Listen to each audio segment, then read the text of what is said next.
आज अतिथि शिक्षकों के लिए बड़ा निर्णय कैबिनेट की बैठक में लिया गया।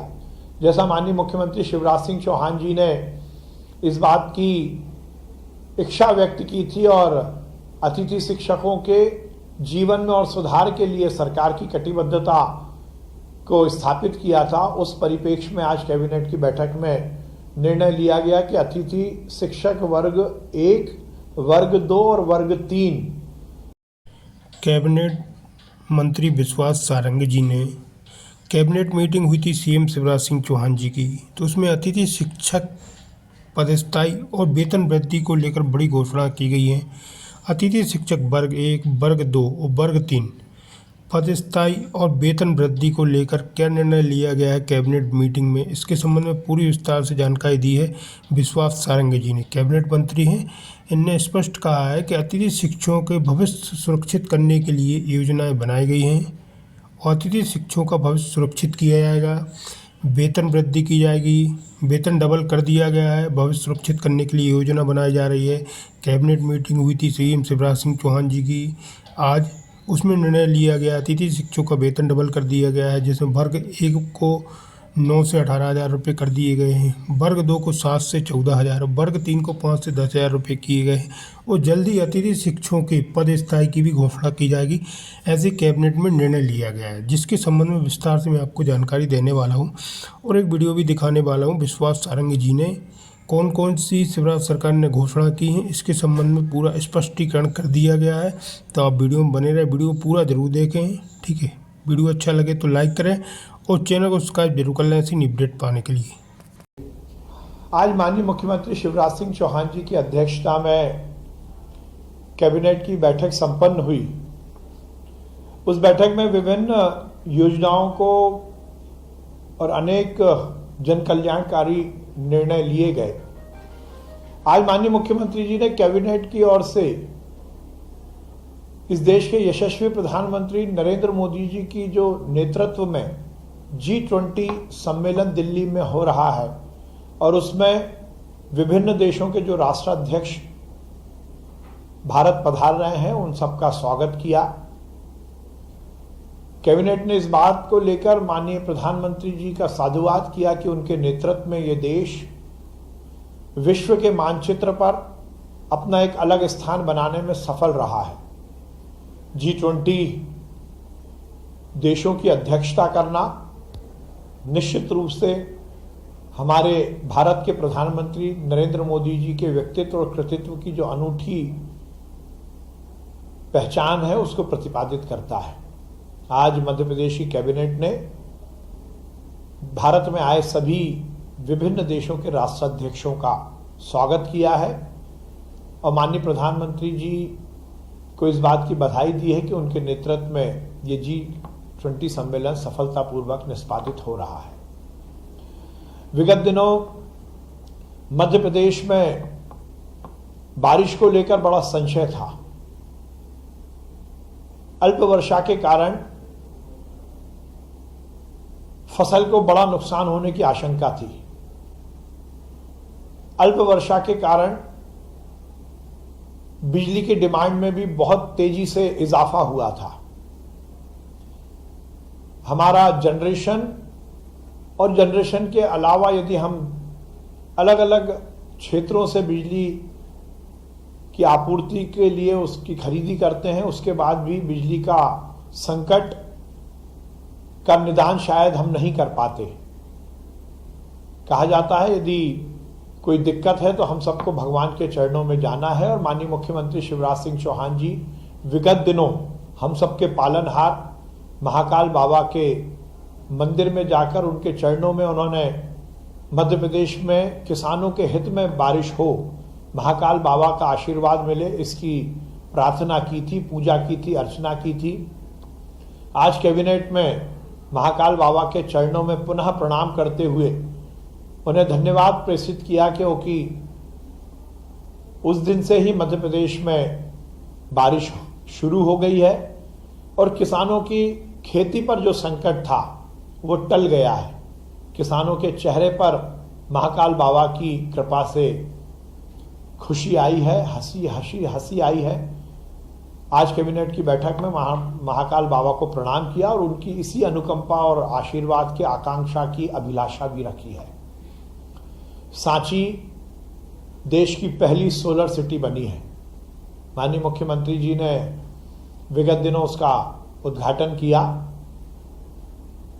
नवकरणीय ऊर्जा और ऊर्जा के अलग अलग स्रोत के लिए देश के यशस्वी प्रधानमंत्री जी की जो सोच है, उसमें माननीय मुख्यमंत्री जी के नेतृत्व में सांची ने एक बड़ा कदम उठाया है। सांची वासियों को भी और उस सांची को सोलर सिटी बनाने में जो जो अधिकारी, कर्मचारी और विभाग लगे, उन सबको बधाई दी गई और इस बात की कटिबद्धता स्थापित की गई कि हम वैकल्पिक ऊर्जा के जो जो स्रोत हैं उसको मध्य प्रदेश में और विकसित करने के लिए कार्य करेंगे। आज एक बड़ा निर्णय माननीय मुख्यमंत्री जी के नेतृत्व में मध्य प्रदेश की कैबिनेट ने लिया है। अनुसूचित जाति, जनजाति और पिछड़े वर्गों तथा निःशक्त जनों के बैकलॉग और कैरी फॉरवर्ड पदों की पूर्ति के लिए जो विशेष अभियान था, उसकी दिनांक अभी तक 1 जुलाई 2023 थी। माननीय मुख्यमंत्री जी ने आज निर्देश दिया है कि इस जो समय सीमा है उसको बढ़ाकर 23 जून 2024 तक किया जाए। लगभग 1 वर्ष की इसमें वृद्धि की गई है, जिससे कि अनुसूचित जाति, जनजाति, पिछड़े वर्ग, निःशक्त जन की बैकलॉग की और कैरी फॉरवर्ड की पदों की पूर्ति में आसानी होगी और ऐसे वर्गों के लोगों को नौकरी मिलने के और अवसर सृजित होंगे।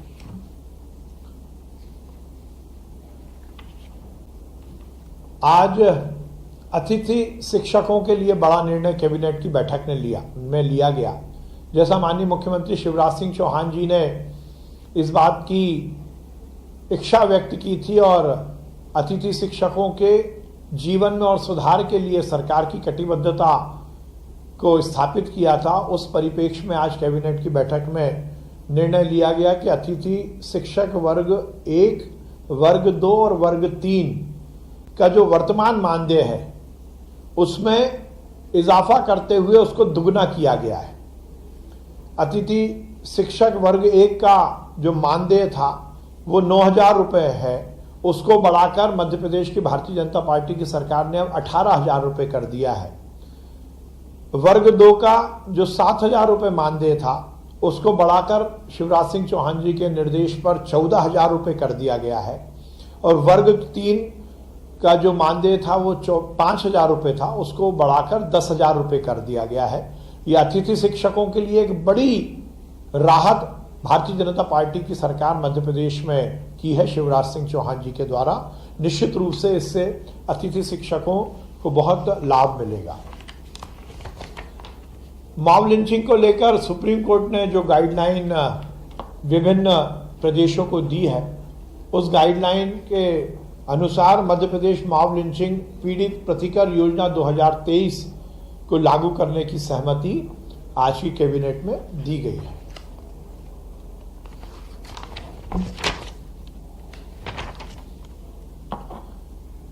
फॉरेंसिक साइंस यूनिवर्सिटी जो कि बरखेड़ा, बोदर, मऊ तहसील हुजूर में है, उसके विस्तार के लिए और उसमें और रिसर्च और डेवलपमेंट के काम को विस्तारित करने के लिए लंबे समय से भूमि की आवश्यकता की वहां से मांग हो रही थी। आज कैबिनेट की बैठक में उनको 12 हेक्टेयर जमीन देने की जो निर्णय था उसको लिया गया। आज माननीय मुख्यमंत्री जी ने एक बड़ी योजना को मूर्त रूप दिया है। देश के प्रधानमंत्री नरेंद्र मोदी जी और मध्य प्रदेश के मुख्यमंत्री शिवराज सिंह चौहान जी का सपना है कि कोई भी व्यक्ति बिना छत के ना रहे। हर व्यक्ति को, हर परिवार को रहने के लिए सरकार के माध्यम से छत मिले, मकान मिले, और यही भारतीय जनता पार्टी सरकार का मूल आधार भी है। प्रधानमंत्री आवास योजना के तहत बड़े स्तर पर आवासहीनों को मकान मिल रहे हैं, पर बहुत सारे ऐसे परिवार हैं जो किन्हीं कारणों से प्रधानमंत्री आवास योजना से वंचित रह गए हैं। किसी का कोई टेक्निकल कारण है, या किसी और कारण से उनको मकान मिलने की योजना में सम्मिलित होने का लाभ नहीं मिल पाया, आज शिवराज सिंह चौहान जी ने मध्य प्रदेश में नई योजना की शुरुआत की घोषणा की है। वो योजना के माध्यम से वो व्यक्ति जिनको कि अभी तक किसी सरकारी योजना के तहत आवास नहीं मिला है, ऐसे आवासहीन परिवारों को आवास देने की योजना की शुरुआत हो रही है। मुख्यमंत्री लाडली बहना आवास योजना, इसमें सभी लाडली बहनाओं को तो आवास मिलेगा ही, पर उसके अलावा जो भी आवासहीन परिवार हैं उनको मुख्यमंत्री लाडली बहना आवास योजना के तहत मकान मिलेगा। जो प्रधानमंत्री आवास योजना से छूट गए हैं, जो आवास प्लस योजना जो लिस्ट है उससे छूट गए, उन सबको ये लाभ मिलेगा। इसका कार्य जल्द से जल्द शुरू होने वाला है। इसकी पूरी कार्य योजना, इसकी पूरी जो गाइडलाइन है वो बनकर तैयार हो रही है और निश्चित रूप से ये आवासहीन जो हमारे परिवार हैं उनके लिए बहुत बड़ा योजना का लाभ शिवराज सिंह चौहान जी की सरकार ने आज दिया है।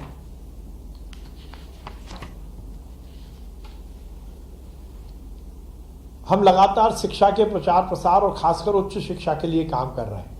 लगभग हर बैठक में मध्य प्रदेश के विभिन्न क्षेत्रों में नए शासकीय महाविद्यालय खोलने की निर्णय लिए जा रहे हैं। आज भी 6 नए शासकीय महाविद्यालय खोलने का निर्णय कैबिनेट ने की बैठक ने लिया है, जो कि शासकीय महाविद्यालय बिलासपुर जिला उमरिया, शासकीय महाविद्यालय भरेवा जिला उमरिया, शासकीय महाविद्यालय सालीचौका जिला नरसिंहपुर, शासकीय महाविद्यालय शिवपुर नर्मदापुरम जिला, शासकीय महाविद्यालय चकल्दी सीहोर जिला और शासकीय महाविद्यालय रहटगांव हरदा जिला, इन 6 नए शासकीय महाविद्यालय खोलने की अनुमति कैबिनेट द्वारा दी गई है।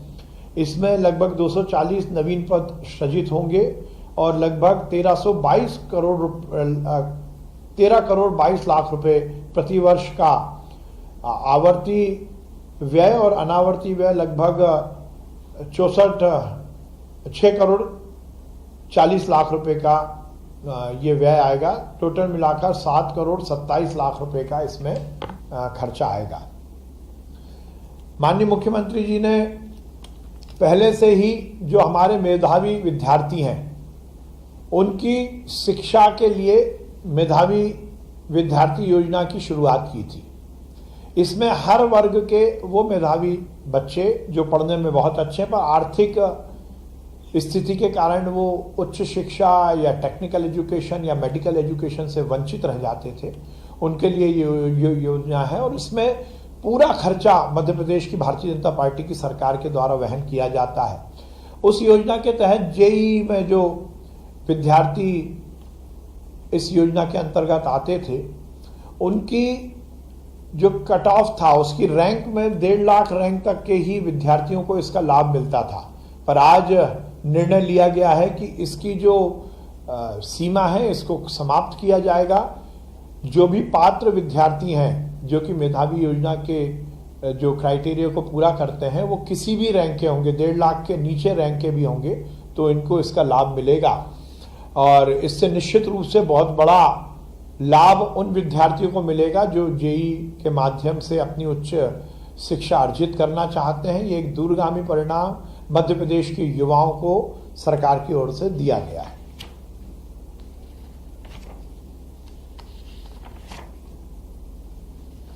आज मध्य प्रदेश की एमएसएमई विकास नीति में सॉल्वेंट एक्सट्रैक्शन प्लांट और एक्सप्लेवर प्लांट को भी इसमें जोड़ा गया है, जिससे कि एमएसएमई योजना का जो लाभ, इस नीति का जो लाभ है इन जो प्लांट है उनको भी अब मिलेगा। स्वास्थ्य के क्षेत्र में हमारी सरकार लगातार काम कर रही है। माननीय मुख्यमंत्री जी का स्पष्ट निर्देश है कि स्वास्थ्य व्यवस्थाएं और चुस्त और दुरुस्त हों।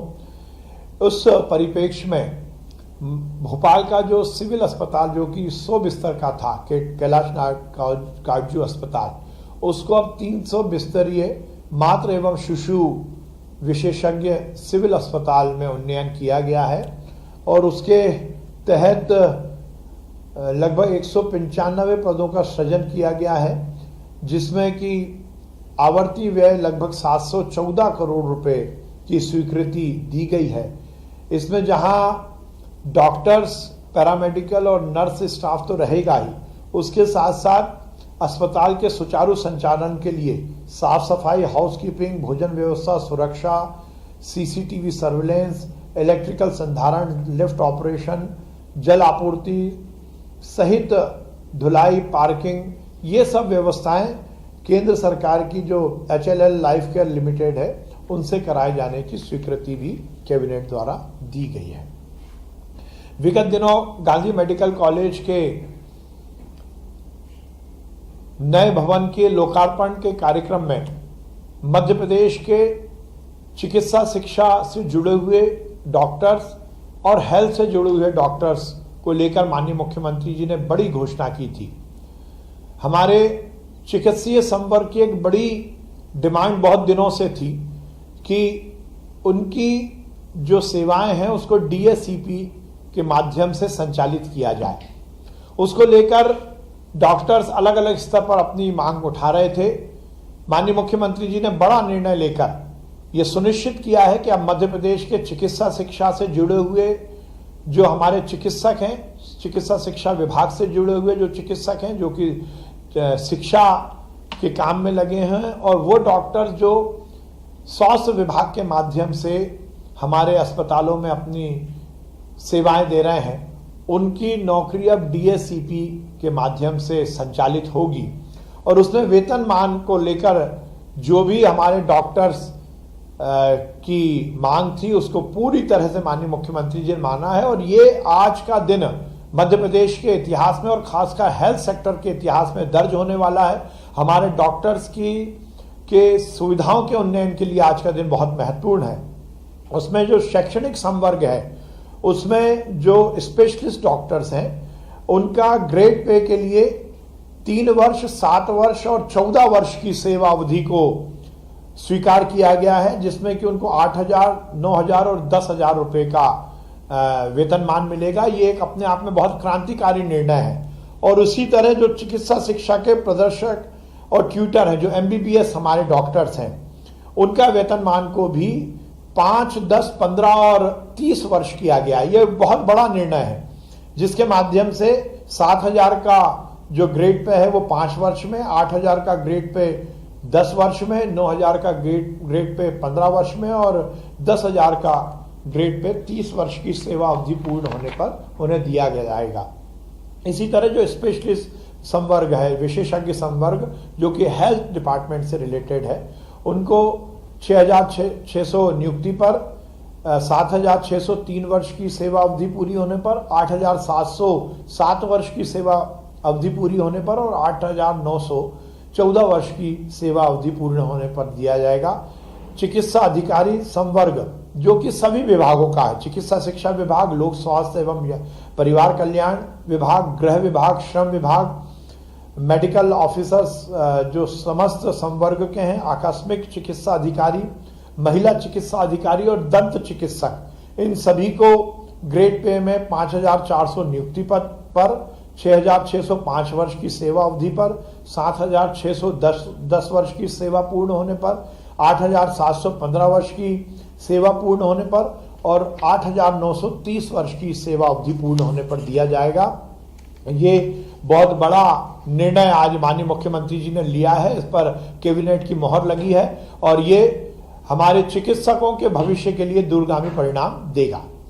आज माननीय मुख्यमंत्री जी ने एक और बड़ा निर्णय लिया है। विगत दिनों उनके सामने एक बात आई थी कि जो हमारे प्रधानमंत्री पोषण शक्ति निर्माण योजना में जो रसोइये कार्यरत हैं उनको केवल 2,000 रुपये मानदेय मिलता है।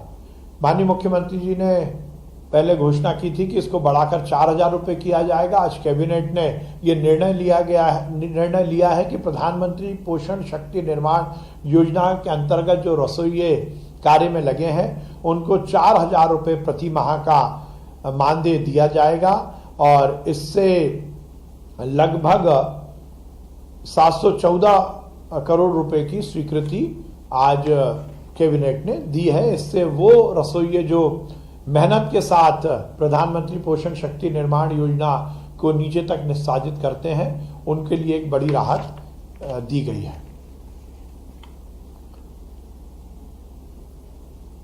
विगत दिनों लाडली बहना योजना की से जुड़ी हुई बहनों को सावन के महीने में रसोई गैस 450 रुपये देने की माननीय मुख्यमंत्री जी ने घोषणा की थी।